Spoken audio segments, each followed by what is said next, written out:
नमस्कार, मैं दीक्षा Hind news dot live से स्वागत करती हूं आपका। और आज हमारे साथ मौजूद हैं लखनऊ से मेयर पद की प्रत्याशी आम आदमी पार्टी से अंजू भट्ट जी। अंजू मैम, आप पेशे से एक लॉयर हैं, तो फिर ये पॉलिटिक्स में आने का विचार आपको कैसे आया?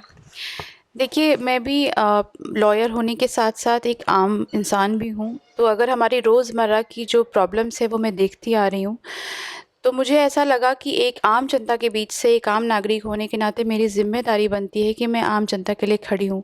तो बस यही एक छोटा-सा विचार था जिसकी वजह से मैंने आम आदमी पार्टी जॉइन की। मैम, मेयर पद पे आने के बाद आप समाज के लिए क्या पॉजिटिव बदलाव करना चाहती हैं? देखिए, नगर निकाय का जो चुनाव है वो बेसिकली है जनता के लिए। इससे हम धर्म जाति से दूर रख लेते हैं पहले, और वो काम है जो रोज़मर्रा की ज़िंदगी जिससे प्रभावित होती है।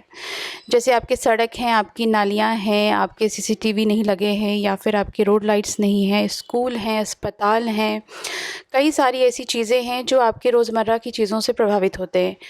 तो मैं फ़िलहाल इन्हीं चीज़ों पे फ़ोकस करने के लिए आई हूँ। House tax half, water tax माफ़, क्योंकि पानी फ्री हमारा अधिकार है। और नालियाँ और सड़क तो जो है सो है, जल भराव की समस्या है, आवारा छुट्टा जो पशु घूम रहे हैं उनकी समस्या है, अतिक्रमण की समस्या है, ट्रैफ़िक की समस्या है। तो ऐसे बहुत सारे छोटे-छोटे मुद्दे हैं जो नगर निकाय के अंतर्गत आते हैं, लेकिन इनको सुधारने का काम पिछले 25 सालों में सरकार ने नहीं किया है। तो हम आम आदमी पार्टी अपने काम को हमने दिल्ली में कर दिखाया है, पंजाब में कर दिखाया है, तो सेम वैसा ही विज़न और मॉडल हम चाहते हैं कि लखनऊ में लाएँ।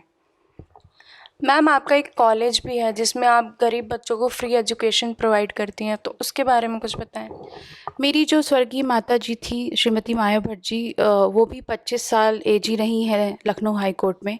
तो उन्होंने सोचा कि क्यों ना गरीब बच्चों के लिए उनका जो प्राथमिक हक है वो है उनका विद्यालय जाना या उनको शिक्षा मिलना, क्योंकि वो हमारा देश का और हमारा भविष्य है। तो हमने ये निकाय स्टार्ट किया था, ये जो भी संस्था है, कि गरीब बच्चों को शिक्षा मिले। तो बस उसी को मैं आगे बढ़ा रही हूँ, और मैं चाहती हूँ सभी को कि कुछ ना कुछ रिज़र्वेशन होना चाहिए हर स्कूल कॉलेजेस में गरीब बच्चों के लिए, क्योंकि उनको भी अच्छी शिक्षा का अधिकार है, उनको भी अच्छी पढ़ाई का अधिकार है। मैम, मेयर पद पे आज इस बार सब महिलाएं हैं, तो इसके बारे में कुछ बताइए कि ये कितना डिफरेंट होगा, क्योंकि जो भी होगी महिला ही होगी। देखिए, ये तो बहुत अच्छी अपॉर्चुनिटी दी गई है कि सारे महापौर जो है वो महिलाएं हों, क्योंकि ये एक चुनौती भी है और एक तरीके से आपकी ये सुविधा भी है कि महिला वर्ग को आगे बढ़ाया जा रहा है या महिलाओं के लिए सोचा जा रहा है। तो अब हम महिलाओं की ज़िम्मेदारी बनती है, चारों में से जो भी पाँचों में से चुना जाए, कि अब महिला को आगे बढ़ाना है, महिलाओं की सुविधाओं के बारे में सोचना है। तो ये बहुत अच्छी अपॉर्चुनिटी है, इसके लिए मैं थैंकफुल हूँ कि ये सीट महिला के लिए रखी गई। मैम, आपके काफ़ी सारे एजुकेशन ट्रस्ट भी हैं, तो क्या ये एक पॉजिटिव चीज़ हो सकती है आपके लिए कि यूथ का वोट आपको मिले और आप जीत जाएं, ऐसा कुछ?